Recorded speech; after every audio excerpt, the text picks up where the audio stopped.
Hey guys, welcome back to another episode of Bake with Timi. In today's episode, we're going to be learning how to make the easiest banana bread. This is a 2-in-1 video, so you want to watch this video till the end so you don't miss any part of the 2 recipes I'm going to be sharing with you. Let's get started. So the first thing you want to do is to line your cake pan. I'm using a loaf pan for this recipe and I'll be lining with a parchment or baking paper. If you want your baked items to come out beautiful and nice looking, it is important for you not to skip this step.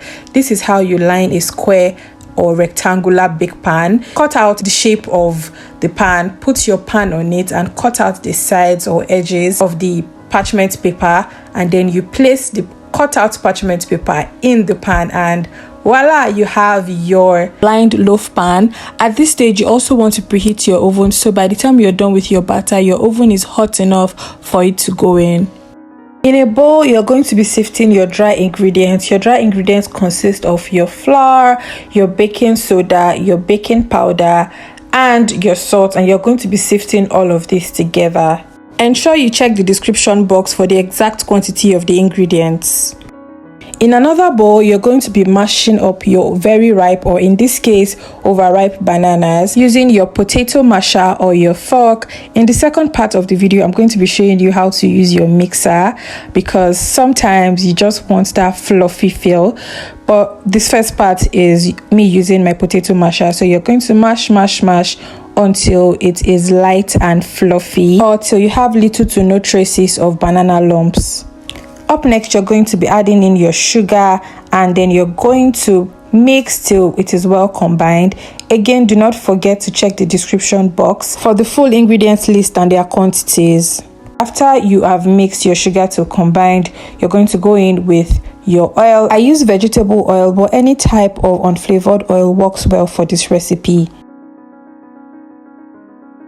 Up next, you're going to crack in your eggs and you're also going to mix till it is well combined. I'm using my spatula, but you can also use a whisk to combine all these ingredients together. At this stage, you can also add in your vanilla extract.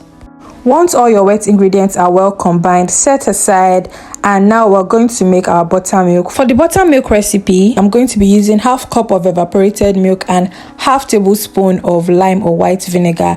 Mix and set aside. The final step is to combine our dry and wet ingredients, and for this I'm going to be adding a portion of my dry ingredients into my wet ingredients, and I'm going to mix till it is well combined.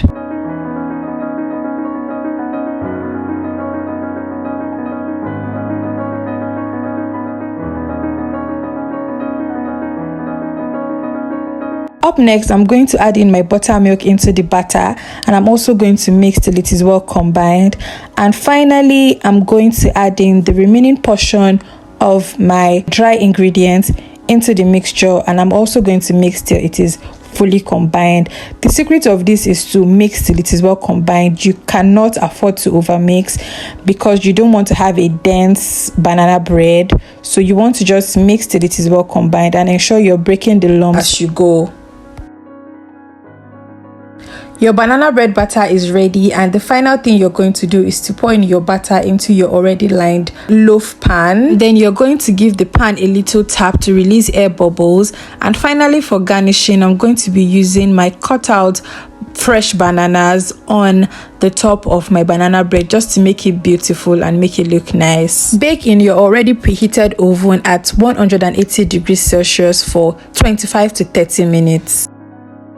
For the second part of this video, we're going to be making the chocolate banana bread using the hand mixer method. Just like the first part of this video, we're going to sift in all our dry ingredients, but in this case, we're going to be including our cocoa powder. Again, please do well to check the description box for the full ingredients and their quantities.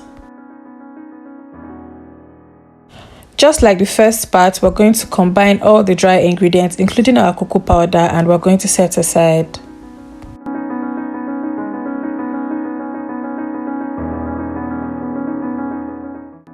Up next, we're going to be mashing up our overripe bananas, and this time we're going to be using the hand mixer.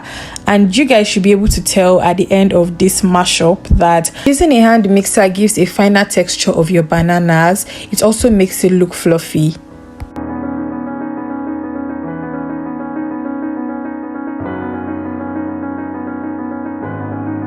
Just like the first part, you go in with every other ingredients like your sugar, your vegetable oil, your eggs, your buttermilk, your vanilla extract, and then you combine with your mixer as you go.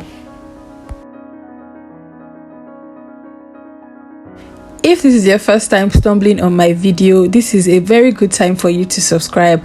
I post content relating to baking and my lifestyle.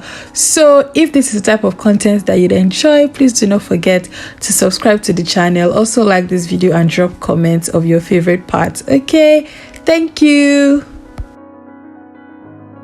Once all your wet ingredients are well combined, this is the point where you set aside your mixer and you mix in your dry ingredients with your spatula.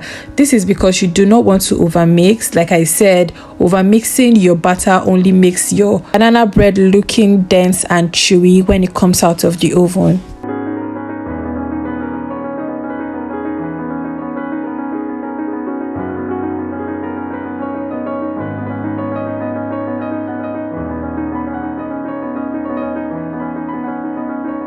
Just like the first part, we're going to at this point add in our buttermilk and finally add in the remaining portion of our dry ingredients.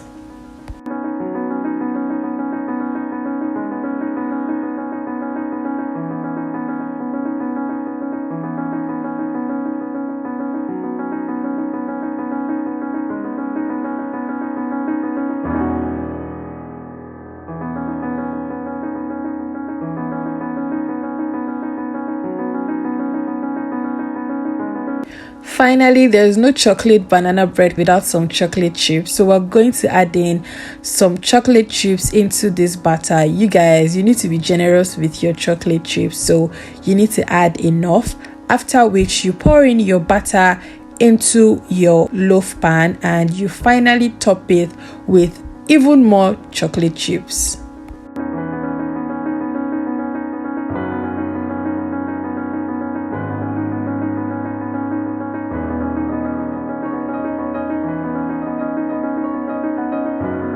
Just like in the first part, bake for about 30 minutes until your inserted skewer comes out clean. Here is what the first banana loaf looks like after baking.